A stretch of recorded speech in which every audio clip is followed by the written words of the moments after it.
Morning, Peggy Berryhill here with you on KGUA in Wallala, 88.3 FM, along with the Leanne Lindsay, the one and only. We couldn't do it all without her, and Mr. Mark Gross out there at Gualala Point Park. He's looking around like, where am I?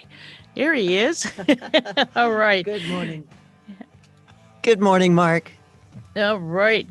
Good morning. Good morning. Which one is Lee? Writers. We have an important announcement for you. If you haven't heard or seen, at 10 o'clock, right after KGUA Writers, so we might be a tiny bit short on KGUA Writers, 10 o'clock live, Dr. Anthony Fauci will be with us here on KGUA. He will be calling in, and as many of you know, he has advised 7 presidents on HIV/AIDS and many other issues, and of course, he is key to our COVID-19 pandemic. So he will be here live, and part of this is updating COVID updates on Indian country, and we'll be talking after Dr. Fauci to Ara Chakrabarty, who is the CEO of RCMS, and also Laura Franklin, who has a long degree of serving the community in the health aspects. I can't, I have to get her bio. I'm sorry. Alternative health in some ways. All right. So, Mark disappeared. Is he there or gone? Is he really gone? Well, he actually stepped away. Well, right. while he did, let me get this. I'm here. Franklin.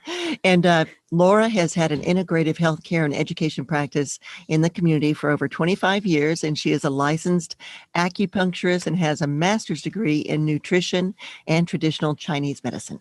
Great. Well, there's a lot more to say about Laura, but we got to get moving. That's right. We do. We got to get moving because, Mark, we have a great deal of writing this morning. We have 9 vocal audio. The word is audio. Thank you. Audio. We're struggling for words this morning. Yeah. It's I will say this is one of the few times when I am nervous. I rarely get nervous before any kind of an interview, and everyone can tell you, Leanne, Susan, and you all know now. She's bomb-proof. Normally bomb-proof. I am so nervous about my 10 minutes. 10 minutes. 10 minutes. Dr. That's all Fauci. we've got. It's going to go fast. Okay, so while Mark is looking around for something, let's start. Yeah, we're just having that kind of morning. It is. And yesterday was someone's birthday.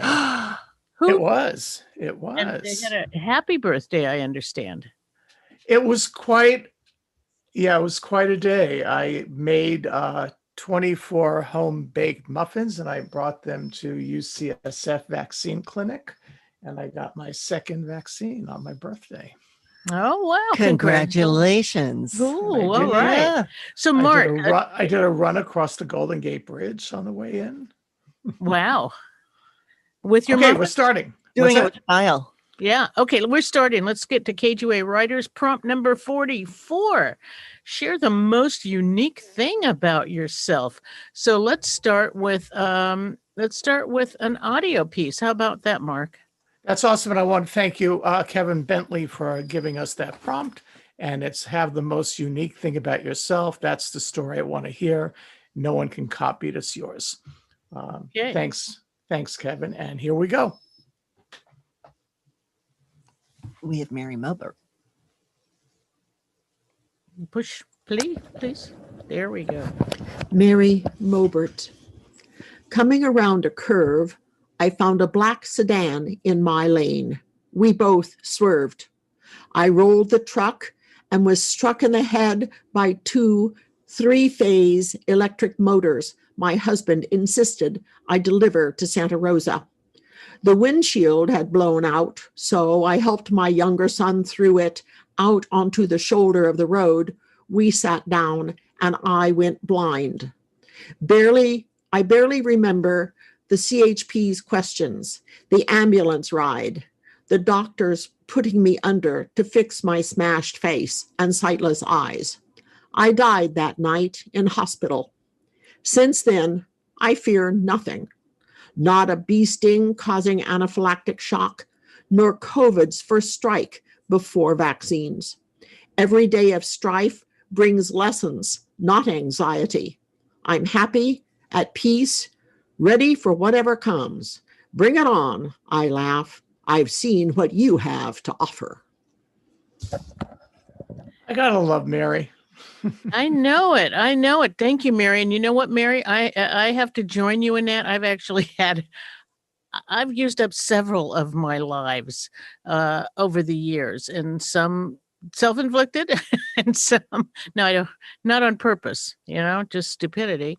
But including when I had cancer after my first treatment, apparently I had almost died, and I didn't know that until a few years ago. So I'm with you. Nothing scares me except turbulence in an airplane. Or Yeah. or you get nervous about, I don't want to remind you about 10 o'clock about interviewing Dr. Anthony Fauci. Don't even think about who he is or what he is. And, maybe he's doing Biden before you and Harris after you. So, with friends like Mark, I mean, I know. All right, Mark, why don't you read a couple to us? Are you going to throw your hat in for 2024 now? Oh, yeah. Yeah, Okay. absolutely. Okay. No All stress right. there. Leanne, are you in the studio? I am in the studio.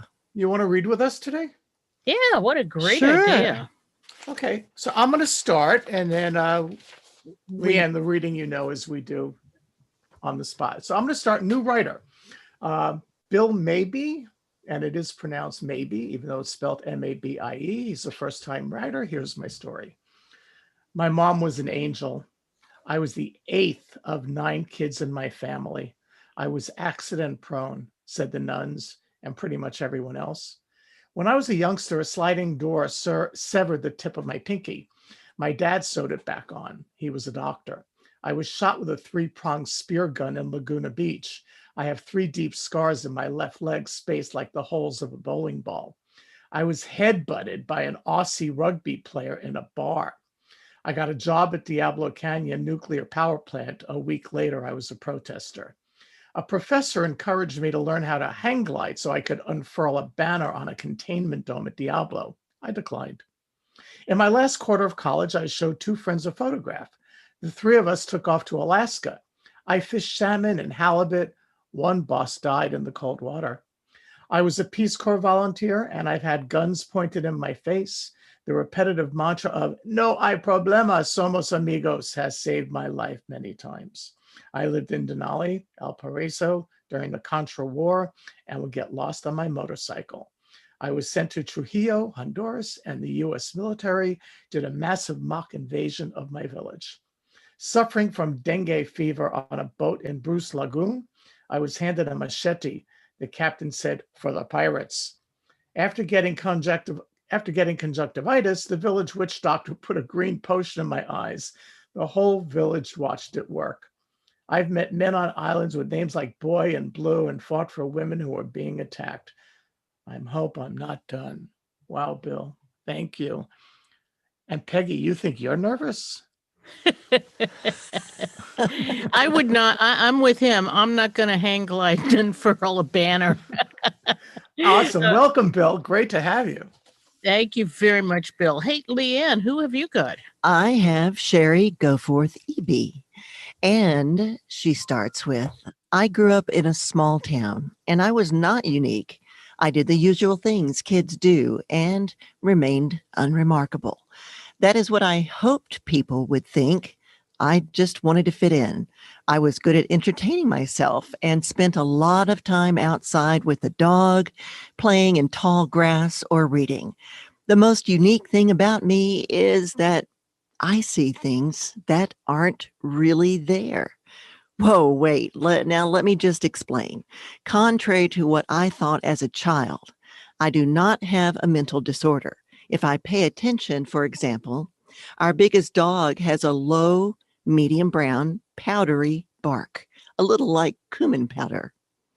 The Aussie's bark is a sharper tone and is a shiny versions of gray with reflections and luminosity.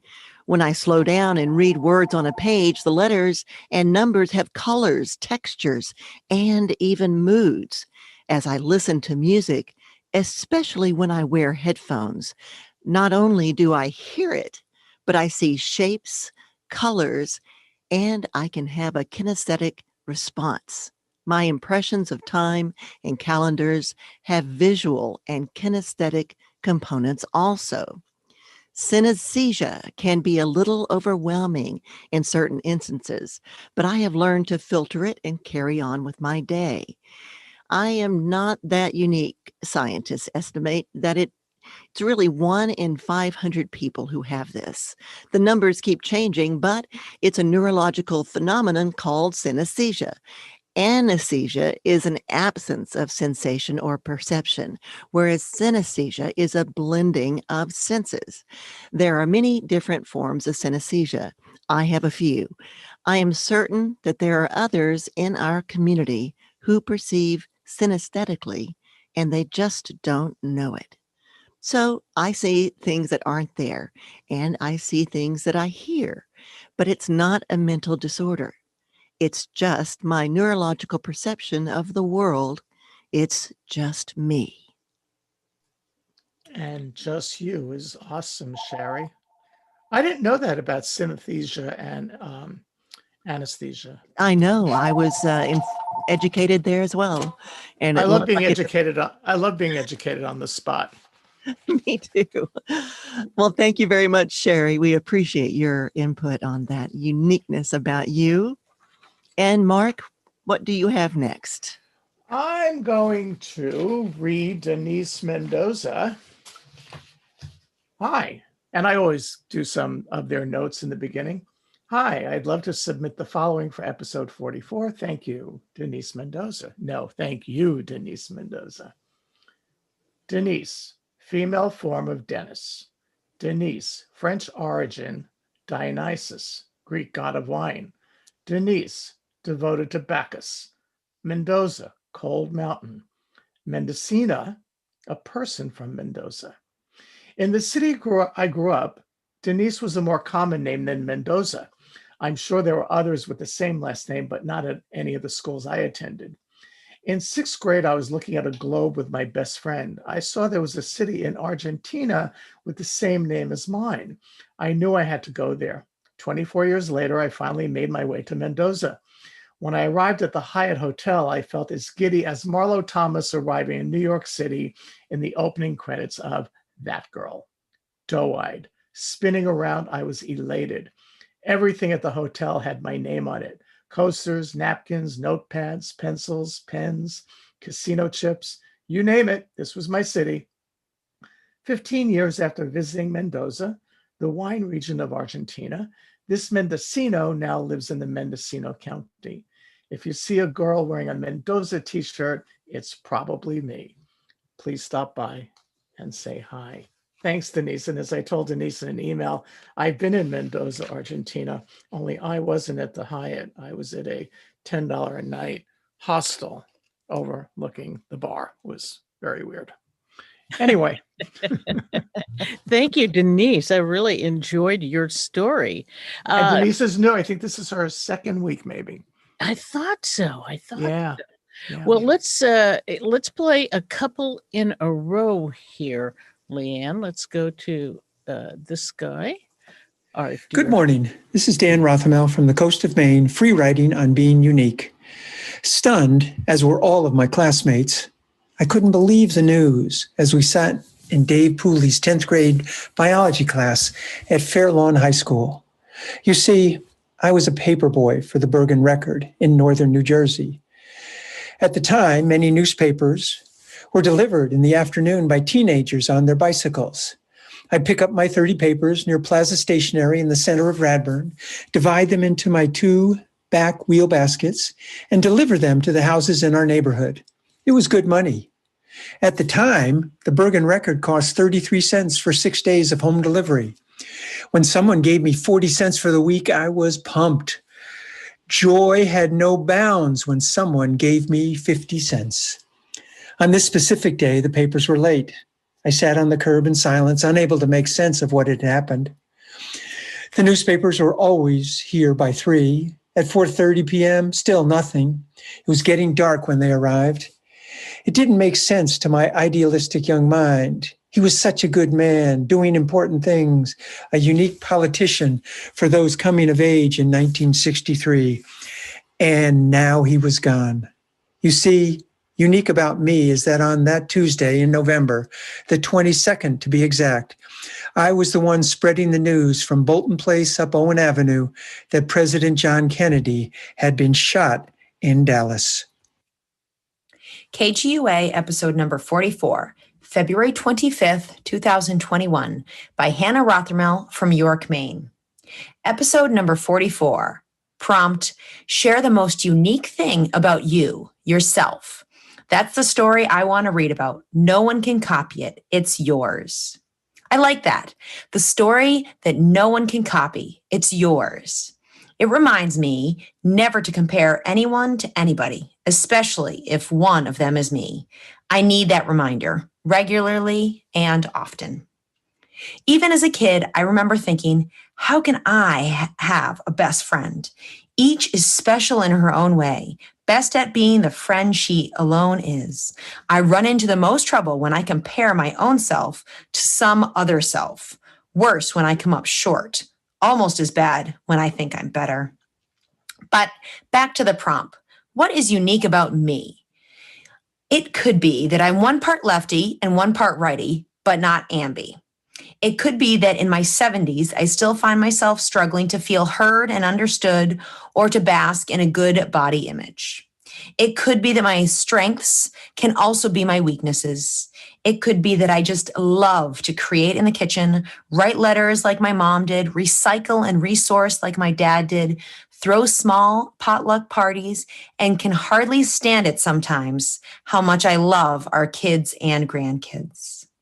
But the more I go on, the more I realize those qualities are probably more universal than unique to me. They are mine, true, but no doubt I share them with many in the human family, and that is what makes them extra special to me. Margaret Mead will close down for me. Always remember you are absolutely unique, just like everyone else. Number 44 by Jim Corbett. This story was told once before, 50 years ago. No one believed it then. It was the most mind-blowing, unique thing I've ever experienced. It was my sophomore year in college, 19 years old and finally on my own. Coming from a 2-year community college and living at home, I had no idea what I was getting into. I scored a single room in the basement of the most decrepit dorm on campus, Augustine Hall. Soon after moving in, I discovered that our floor was affectionately referred to as the zoo, and that most of the resident animals requested their rooms. The door to the college radio station was kitty-corner to mine. There were a lot of wadded-up towels and cracks of doors in those days. As a new student, the buzz of the zoo and the DJs was incredibly liberating. School was fun.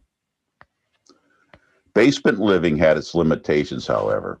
The shower room at the end of the hall was in disrepair. It wasn't used much for bathing, jam sessions mostly, due to great acoustics.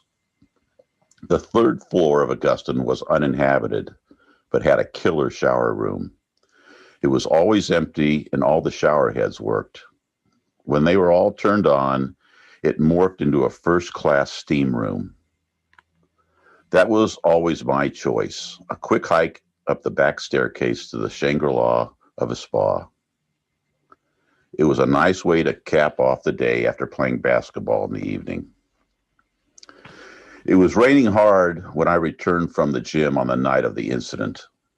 The third floor steamer was my destination. Hot water spewing in every direction, I disrobed and slouched into a converted desk chair, absorbing the warm, thick fog. In an instant, I lay pinned on my back to the tile floor, unable to move. Bright lights pierced the air until solid whiteness surrounded me. 5 minutes passed. Only my head could move. The brightness intensified and filled me. Totally in awe, but calm, I was released when the light faded. The room returned to normal. I popped up unscathed, rinsed off, and left in a hurry. Raised a strict Catholic, my view of God had evolved from a supreme being full of power and might to a goodness within us that needs to be nurtured and shared. So what was this? Did Jesus, Mohammed, and Buddha experience similar enlightenments? Was I chosen? I didn't use that sacred steamer shower room again. The following semester, I had to declare my major and minor courses of study. Major, philosophy. Minor, theology. Okay. Thank you, Jim. Here we go. One thing. Good morning. Come on, Good Leanne. morning, Budapest. All right, dear All Mark, right. dear Mark, sorry for sending my unique story so late. I hope you're having a great week. Spring has arrived in Hungary with 20 degrees, I think Celsius. Exo Aniko. Good morning, Budapest. My everyday begins in our daily wood with a 45-minute walk, no matter what the weather is at. At a certain point in the forest, we stop with my dog and I recite the next verse while I move the parts of my body. I look into the world in which the sun is shining, in which the stars are sparkling, where stones and stillness lie, where living plants are growing, where living animals live in feeling, where man within his soul gives dwelling to the spirit. I look into the soul that lives within my being. The world creator weaves in sunlight and in sunlight, in world space, there without, in soul depths here within. To thee, creator spirit, I will now turn my heart to ask what strength and blessing for learning and for work may ever grow within me. Rudolf Steiner, the Austrian philosopher. I'm not religious because my parents had a party book and also the children had to follow the Big Brother's Soviet Union ideology here in Hungary. This poem has a different meaning every day, depending on exactly what effects I experienced the day before. But the unique, patchy, happy face of my dog is constant. Thank you, Aniko. Good morning. And that was a lovely poem you shared with us. Lovely, lovely. I love hearing from Aniko. Aniko's writing is just, she's revealing more and more her writing self, and I just love it. Mhm. Hey, I'm going to read one. I'm going to read Unique by Anonymous Girl. What's unique about me is what I like. Many of my favorite things in the world have been discontinued due to low demand. As if, case in point, Savannah Smiles Girl Scout cookies. I could eat 2 boxes in one sitting. Poof, gone, just like that. And tea-berry gum. What happened to tea-berry gum? I could list a dozen lipsticks and moisturizers that disappeared after some disastrous marketing meeting. And I love them all. And apparently, I was the only one. I am that one consumer that kept buying those shades of lipstick, those boxes of lemon cookies, and that sassy, sweet gum. It was me. I am the cheese, and the cheese stands alone. Thank Sassy. you. Sassy, anonymous girl. Yeah, what did happen to that tea-berry gum? Yeah. We some of us are in that demographic. That would be a great prompt. What's a childhood memory from food? I remember blackjack. My grandfather gave me blackjack gum. That's right. Those right, and tea berry and marshmallow cookies and all that. All right, let's roll. Well, first, Yes. I'd like to remind our listeners that this is KGUA Writers on Peggy's Place every Monday right here on KGUA 88.3 FM and online at kgua.org, And as well as Radio Garden and TuneIn. is there something happening after the show? Yes. Don't forget, at 10 o'clock, it's Dr. Fauci Speaks with Miss Peggy Berryhill right here. And I'm Leanne Lindsay along with Mr. Mark Sanford Gross. And why don't we just keep on rolling, because we've got that big interview coming up at 10 o'clock. And I'm going to read this one from a Santa Rosa writer, Sue Miller. And she starts out, I want to write this prompt, but not sure what area or thing I should write about. I love Judaism. I love cooking, baking. I love the taste of many different foods from all over the world.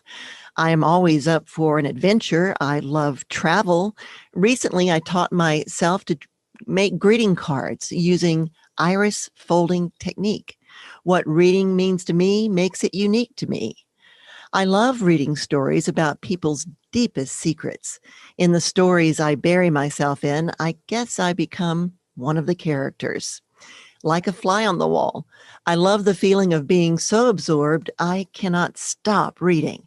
Reading is so fun, from children's stories, mysteries, short stories, fiction, poetry, and occasional nonfiction. On Sundays, I love to skim and read stories in the New York Times. The in-depth reporting is so captivating. Recently, I began a mystery series about a forensic archaeologist, Ruth Galloway series by Ellie Griffiths. I can't put it down when I start. I read 3 novels in a row. The other mystery writer I love is Louise Penny, who writes a series about Armand Gamache, chief police inspector in Montreal, Canada. Part of the novels take place in Three Pines, a fictitious small town outside of Montreal, not even on a map.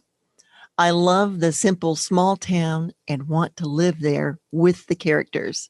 I almost become friends with Ruth Galloway and Armand Gamache. I could picture enjoying a meal with them or a long walk by the water. In this time of sheltering in place and living alone, reading is a good, trusted companion. My days begin with early morning walk outside in nature and plenty of time to read during the day. Thank you so much for that. I love that. I love those Louise Penny books too. And I feel like, I've been to that village. I love that village. And did you know that none other than Hillary Clinton and Louise Penny are getting together to write a mystery? Oh my goodness. Which takes place somewhere on the Beltway. I'm not sure. Really? Oh, Yes. I could see that. Yep. And Sue Miller, who's been writing for about 5 weeks now, is awesome. And wait, Thank you, Sue. wait, Peggy, Leanne, this just in. What? Wait a minute. What makes me unique? Well, I've advised presidents. I'm directing the vaccine. I'm helping the CDC.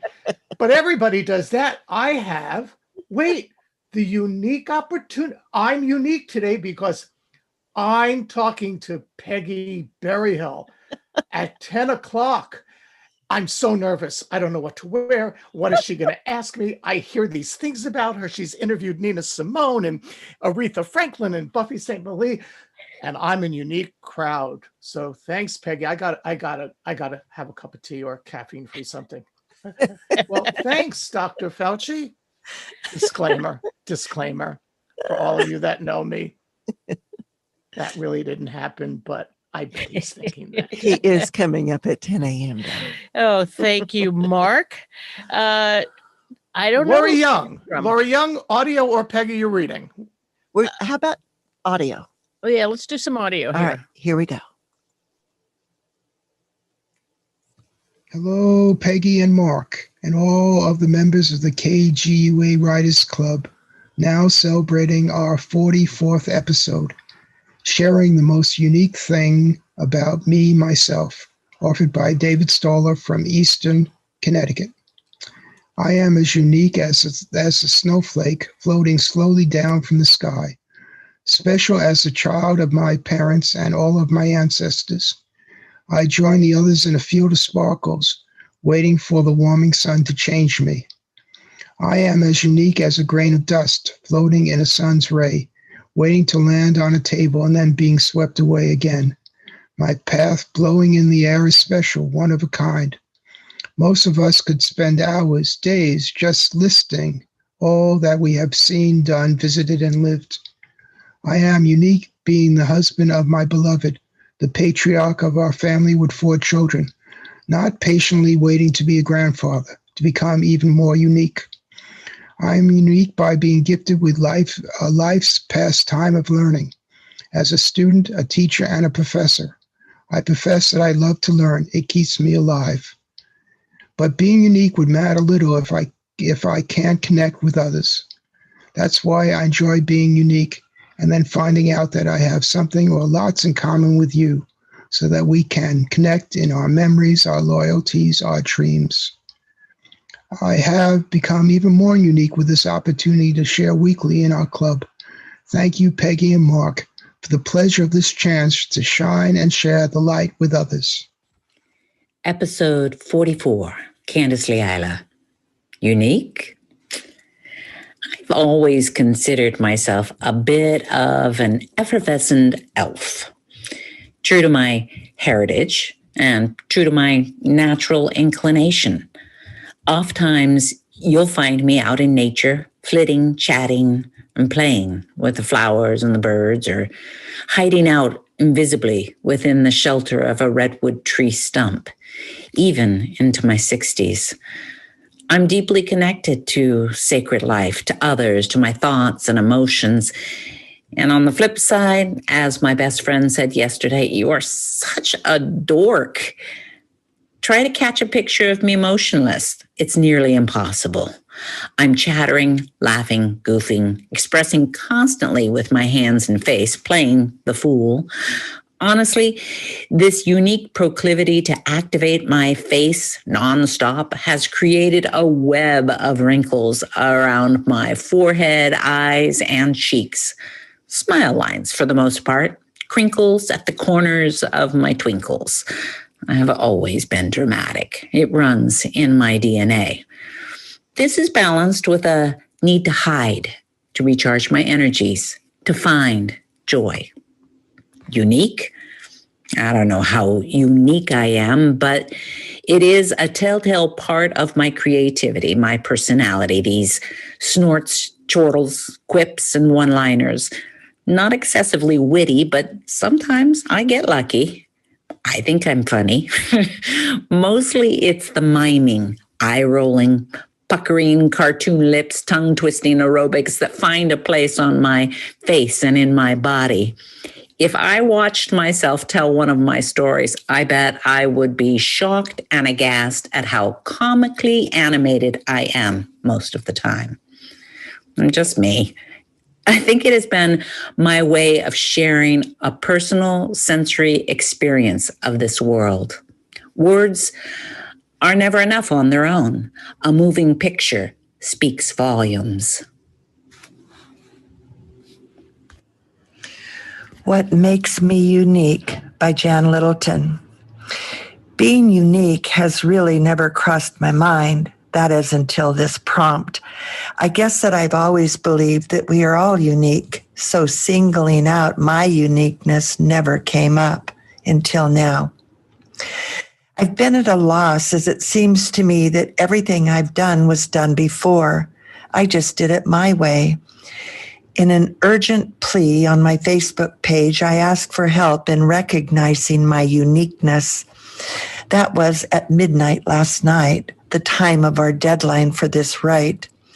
As I read the comments this morning, I was pleasantly surprised and even welled up as I read what some friends wrote. I make up songs daily, and sometimes I write them down. I wrote Sending Love, a song I sing daily many years ago and have shared it many times. It warmed my heart to think that that song got stuck in a loved one's head and that she finds herself singing it from time to time. I paint heart-shaped rocks in rainbow or chakra colors. I have been doing that for many years and have said that as long as I keep finding those heart-shaped rocks, that I will keep painting them. I find them, or should I say they find me, almost daily. As I offer my gratitude for the nature around me, they literally pop up where I'm walking. I call them love rocks, and I am so very thankful that they bring joy to so many. I guess that's a unique thing I do. Though many people collect and paint rocks, the ones I paint are unique. Free 20-second hugs was one of the greatest things I have ever done. Setting up at our local farmers market with my love rocks and a small sign offering free hugs was something unique. I miss those days and hope for a joyful return after the pandemic ends. More unique things are coming, and Artio, the goddess of the bear, demands recognition. I recognize her as one of my greatest attributes. She is totally unique.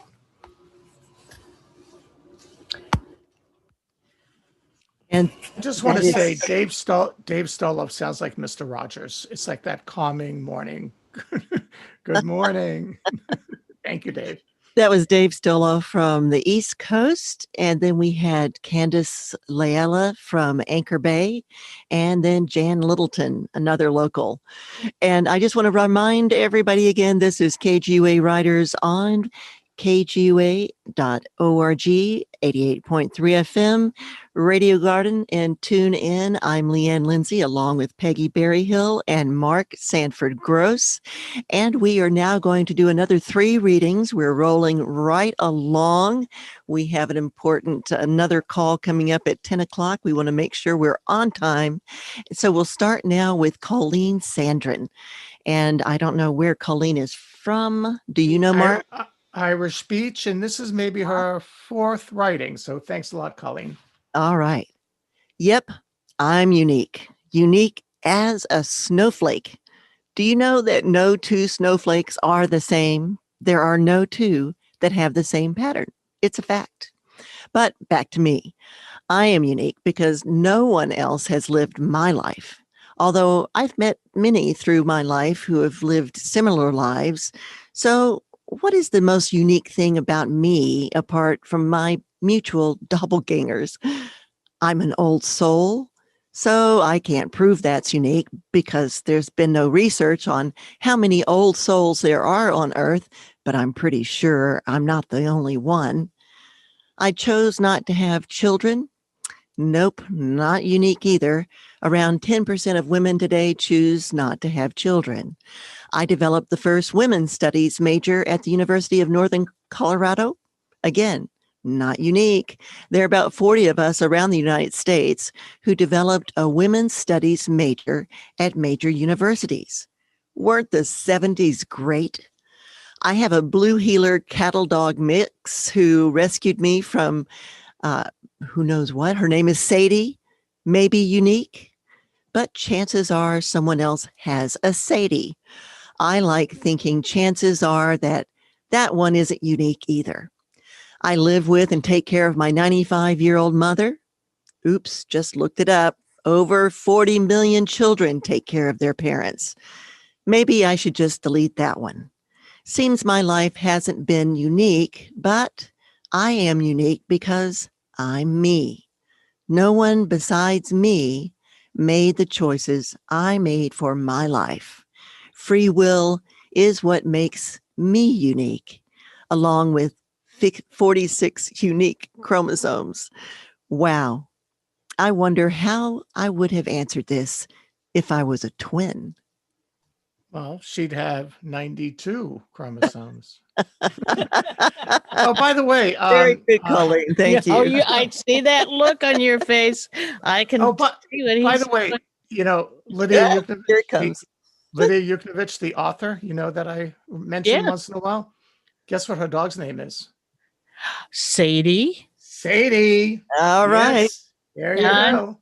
It's really interesting hearing all of this. And clearly some of us are of a similar age.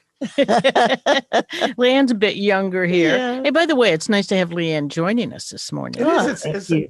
We could be the McGuire sisters. Well, sort of. You know, we could do karaoke. Boogie woogie bugle. Yeah, okay. Well, All we right. could be the McGuire triplets.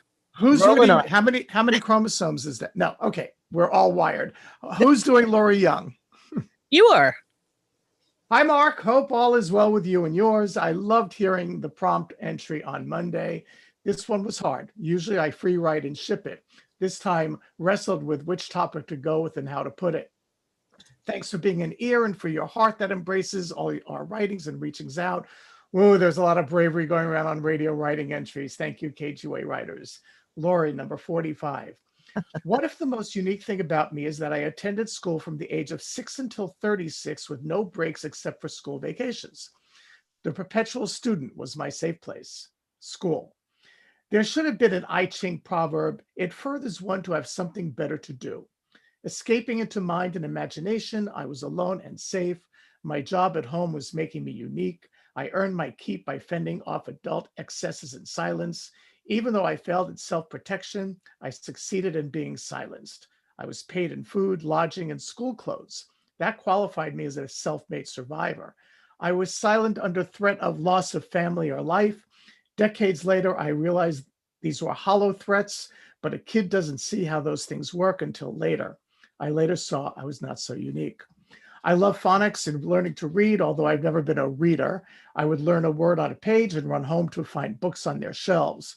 Those books magically held words that I knew from school. The was the first one I remember. Words were friends. Friends too were displayed on the walls above the blackboard. Large, brightly drawn animals and people. Eddie, the elephant. Later, there was grammar, syntax, idioms, jargon, patois, intriguing foreign languages, people and places out in a world beyond school. School was the best of times until I was 36, probably somewhat childlike even then.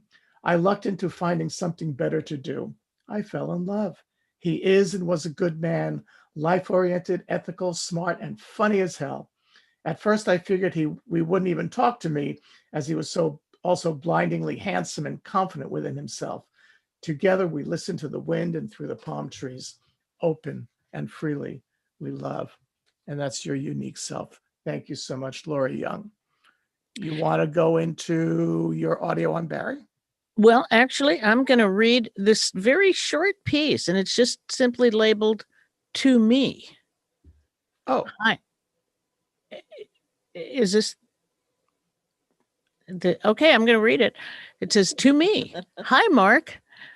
I've changed a bit of the English version of the verse." That is a redo of Aniko when she altered it from English. And thank you for doing that, because I read that later. We read the first version. So Aniko, thank you for taking the time to redo that. All right. Awesome. Then, okay, then we'll go into audio now, starting with Barry Holrit. Awesome. Happy Monday. This is Barry Holrit in Morristown, New Jersey, somewhere between the horse country and the big town. My uniqueness is a moving cyclone, a swirling gyre, a torrential cyclone super surfing across the frothing seas, or walking down some silent city streets. As a poet, the words flow. As a photographer, my eyes don't just see, for it seems I eerily also listen. Uniqueness is not only me, it's you, it's ours, it's we. My uniqueness opens me to reach you, whether seen or unseen. The listener, the observer, in your own uniqueness. It's you. It's ours, this unique universe. That's handed from mine to yours. It's the gyre of a track and field relay team as it swirls through each of the runners' focused goals. The runners excelling on this cinder track, souls moving from one runner to the next, carrying a baton, an extended arm, a hand reaching, the souls crushing the crunching cinder below their pounding feet. a raised baton, extended, strained muscles. The baton is passed on, the passing of the baton. We're runners with our own strides. As a team, I guess. I'm no more unique than you, alone, camera in hand, listening to the fading sun, walking a silent Manhattan side street, dusk. Eyes recording the sounds, the visions written onto the parchment in my head. It's just another creative sojourn. Yet above me, in a 6th-floor gritty open window, eyes peering down like eagles, they must catch this solitary figure moving through the fading light. Those eyes also see the shadows in the light. Maybe that artist is composing, holding a pen or a brush, or sitting next to an instrument. Maybe they've been caught in the gyre. Maybe this vision for them has become their muse. But below, I've moved on as a moving on I usually do. But the baton has been taken. The muse has been gifted to them, and this churning gyre has succeeded to let their uniqueness explode. I think maybe that night back home I felt a little unique again, but I had no idea what I probably accomplished. Gary Levinson Palmer in Manchester. To start with, I need to define the universe in which I am unique. I have chosen to home in on my uniqueness within the approximately 20,000 people on the coast between Stewart's Point and Westport. I figure that Manchester is sort of in the middle between these two locations, so why not start there? I am ready to start homing in on my uniqueness. Okay, I am male, so now my odds of uniqueness have gone from 1 in 20,000 to about 1 in 10,000. I'm getting there. Not only am I a male, but I'm 70. Okay, the coast is made up of many of us old folks. In fact, according to census data, about 30% of the coast population. Still, that's more like it. Now I'm down to maybe 1 in about 3,000. Where do I go from here? Not a native coaster from Southern California, a former state government worker, retired, moved here from the Central Valley, been here 20 years, balding, of good health, never had a surgery other than my tonsils when I was 5, a former manager, Jewish, a college graduate, world traveler, a successful and lasting marriage. Now I'm focusing in on my uniqueness, probably down to several hundred of us Sonoma Mendocino coasters. I stutter.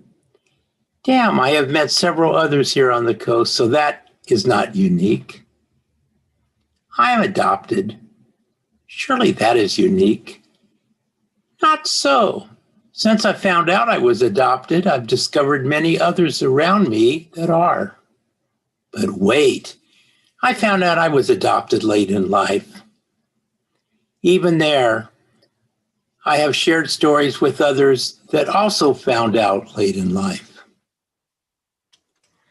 And Gary Levinson Palmer, I am sorry, but we're going to have to share your whole story one of these times.